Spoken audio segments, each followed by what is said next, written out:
Okay, welcome, and in this video I'm going to go through the idea of sets of numbers, bigger sets of numbers, and we're going to talk about real numbers. But before we get to the real numbers, which is what this section is all about, is on the real numbers and their properties. Okay, but before we get there, let's back up a little bit. So here's some other sets of numbers. So the natural numbers, that's what we've been talking about in the last few videos.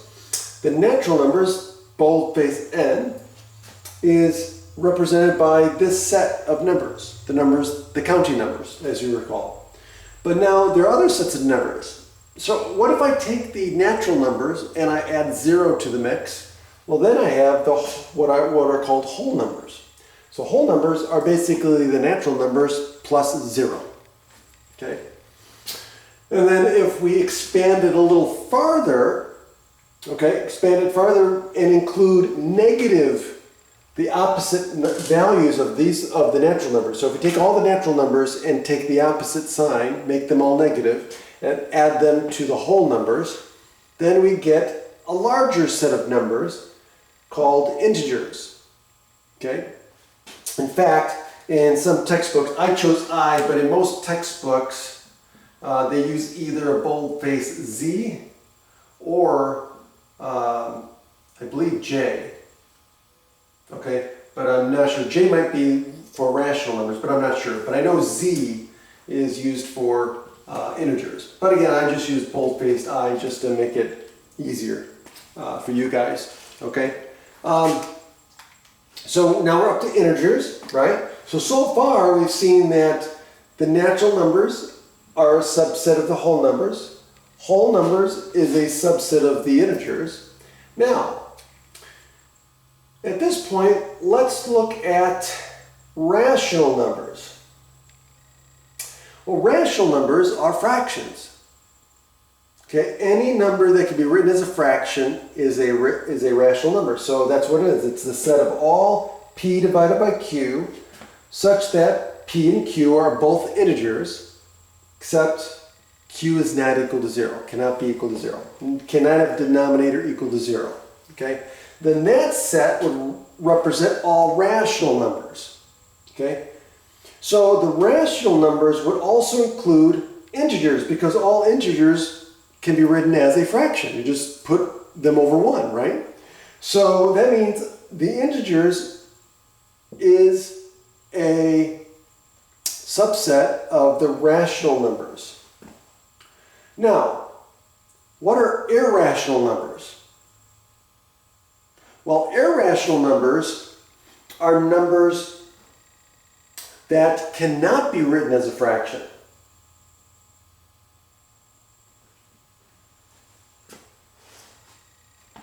For example,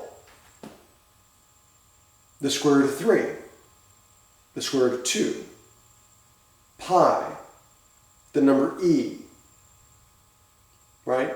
Those are examples of irrational numbers. They cannot be written as a fraction or a terminating decimal, okay, or a repeating decimal, okay? So irrational numbers are numbers that keep going on and on with no discernible pattern, and they never end, okay? Pi is one of those, right? 3.14159 and on and on and on, right? And we have computers that go out to millions of decimal places with no discernible pattern. Okay, so that's an irrational number. Now, irrational numbers and rational numbers are disjoint sets, right? Because if you're an irrational number, well, you're not going to be in this set. If you're a rational number, you're definitely not going to be in this set. But both of these together, right? So these are disjoint sets, but both of these together, you put them together and you've got the real numbers, okay? So the real numbers includes all of these sets, right? So this is a subset of this one.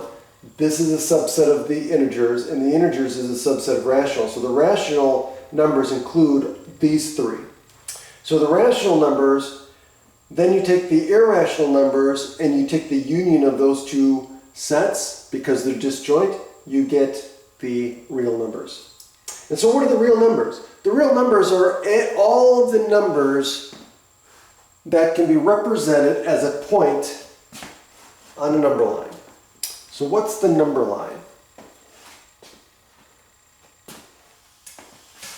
Well, the number line is a coordinate system. It's a visual coordinate system that allows us to look at numbers.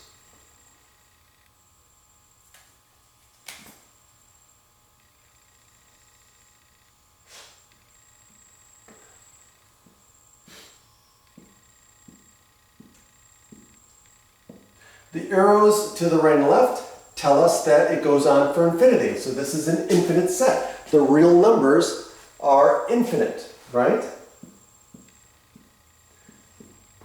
We can label integers on here as well. We can label any number, any real number. Now, the thing about the number line is that you can describe and represent a number as a point on this line. And so the number that corresponds to a point on the number line is called a coordinate. Okay?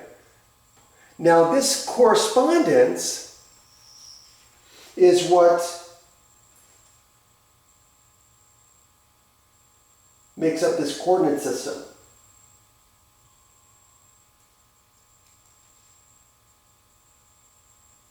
So I can represent a point, for example, I can represent 1.5 as a point on here.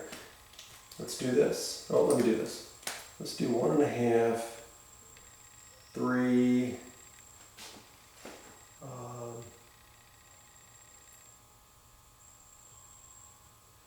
that one there. So I'll say this is 1.5, 3,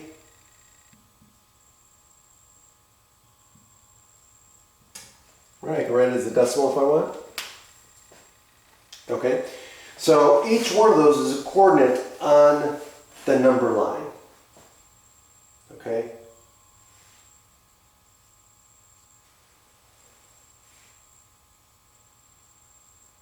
And that's really it. I mean, so any number on this number, and by the way, this is called the real number line.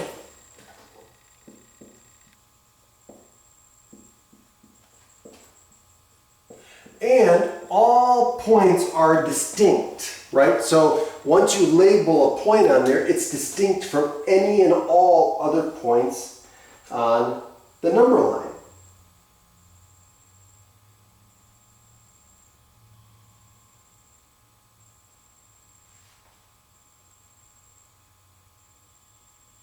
Yeah, and that's it. That's all I want to say. Everything else, we'll start doing an example, and if you have any questions, let me know. Have a great day.